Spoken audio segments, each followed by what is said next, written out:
Hello again, this is Kat. Again, I am actually reading someone else's story for the Invisible Struggles project. One of the things that I offered to people who wanted to share their story is that if they weren't comfortable being on camera, they could send me what they wanted to say and I'd go ahead and read it for them and record it and post the video. So this is the first one of these I've gotten. The story's over here, slightly off camera, so I apologize if I'm looking away. But her name is Kitty. Honestly, it's a different person. It's not me and a different personality, but her name is Kitty, and she doesn't have a setup to record, so she wanted me to go ahead and read what she wrote. I rearranged it a little bit just to make it flow a little bit better, but this is her story as to her health struggles that she deals with every day. So this is Kitty's story.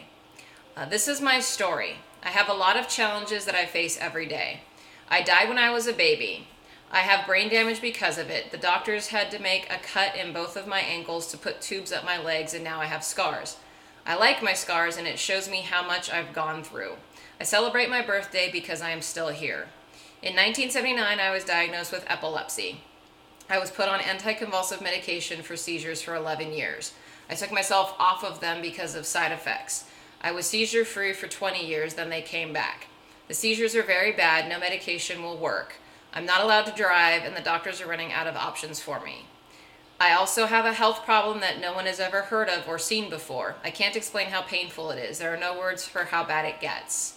I have to live with it when it happens, and I am in physical, emotional, and spiritual pain. No one could understand. I am told that I am crazy or lying, even by my family, and it took years for my family to see I was telling the truth. Every day I think of doing something drastic just to stop the pain, but I don't. The anticipation of the pain is sometimes worse than the pain itself. I also have early onset Alzheimer's. My frustration level gets very high. I can understand what senior citizens go through because I go through the same things. I struggle with depression as well. I have cheated death 2 times, and I actually died 1 time when I was an infant. One of my sons did die. My mother has told me I'm too stubborn to die. 3 months after my son died, my husband left me in Texas with a 5-year-old son, no money, no job, and I had to move in with a family member. It was very hard, and I had to start over completely. That's what she sent me. What I kind of want to add to that is she's obviously a very strong person because she's still fighting all of these struggles every day. And I also wanted to kind of highlight that Invisible Struggles isn't just about mental illness. I know I mentioned that in other videos. It's about physical illnesses that may not be visible to people. I was reading on one of the groups I belong to, a girl who has problems. It's a condition that the acronym version is ERS. And it's actually when the collagen in your body starts falling apart. And for those of you who aren't really into anatomy, collagen is basically what holds everything together. So when that starts falling apart, it's sort of like the foundation of a house crumbling. Can cause all kinds of pain, all kinds of inability to move.